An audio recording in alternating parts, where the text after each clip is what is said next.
Whittward Carver, The Quantum Tome Fiasco, or How We Accidentally Checked Out Reality. The Paradox Public Library was not a place for the faint of heart, or the linear of mind. Its shelves leaned at angles Euclid would have wept over, and the air hummed with the static of 1,000 unresolved plot lines. Dr. Felix Heisenberg, librarian and part-time quantum tinkerer, stood amid the chaos, adjusting his spectacles as he addressed a potted fern. "The temporal flux capacitor requires subtlety," he murmured, oblivious to the fern's lack of interest.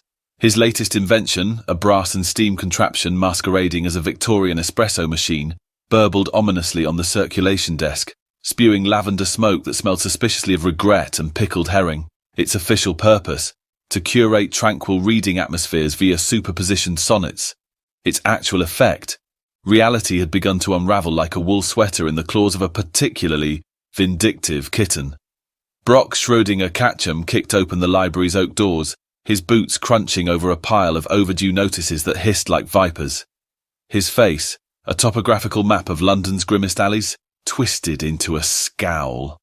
Behind him vibrated Pip Sprocket Wibble, a rookie QRA agent who jittered like a caffeinated hummingbird, his half-quantum entangled shoelace threatening to strangle a passing moth. "Right, Doc," Brock growled, slurping a suspicious liquid from a thermos labelled "Caution. May contain yesterday's tomorrow." "We're here about your quantum what's-it. Heard it's making Dickens argue with a disco-dancing T-Rex in the classics section." Dr. Heisenberg blinked, unruffled. Merely a harmonic resonance between the Hilbert space stabilizer and the Goethe anthology. The generator should be harmonizing reader moods via quantum haikus. Pip, scribbling notes that morphed into bizarre doodles, a wobbly whale, a frowning skull, and, for reasons known only to the universe, a taco, yelped as a 17th century pirate materialized beside him, sipping a caramel macchiato. "But in it just, explode in time? Mrs. Miggins from 1943 just asked me for TikTok lessons."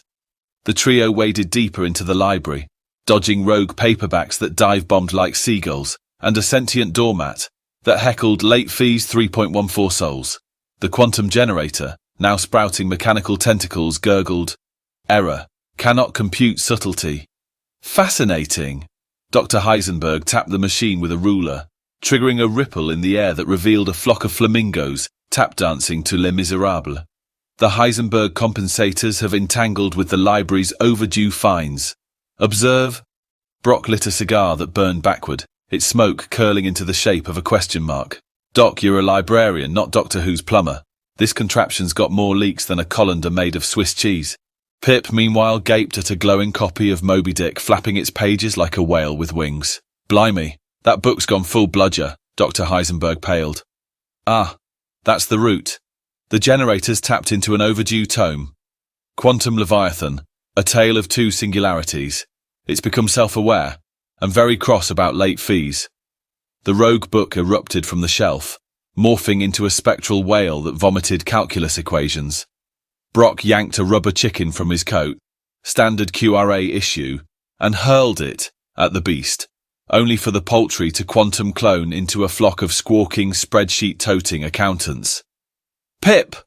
Brock barked, ducking a flying Dante Alighieri. The QRA Handbook, page 42. "To subdue a quantum novel out absurd it." Pip, seized by inspiration, brandished his doodle-strewn napkin. The scribbled taco burst into reality, landing atop the whale with a splort. The creature froze, sniffed the nacho cheese dripping down its spectral blowhole, and dissolved into a fit of giggles, and then confetti. Dr. Heisenberg adjusted his tie, serene once more. Remarkable. Collapsing its wave function via culinary surrealism. Textbook solution.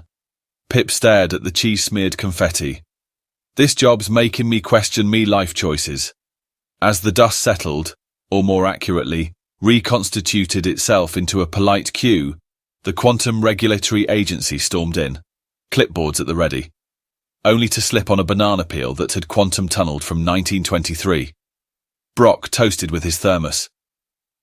"Same time next Tuesday, Doc. Bring biscuits, and burn that manual." Dr. Heisenberg sipped chamomile from a beaker. "Until then, Agent Catcham, do try the restroom.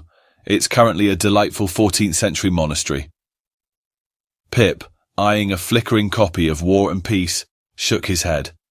Nah, I'll hold it. Sir, library quieted, or as quiet as a place where Kafka sobbed into a meat pie and Schrodinger's actual cat napped in a box labelled maybe. The doormat cackled about overdue karma, and Brock's thermos began glowing faintly, its new label reading caution, now 10% less paradoxical. Somewhere a quantum whale munched spectral nachos,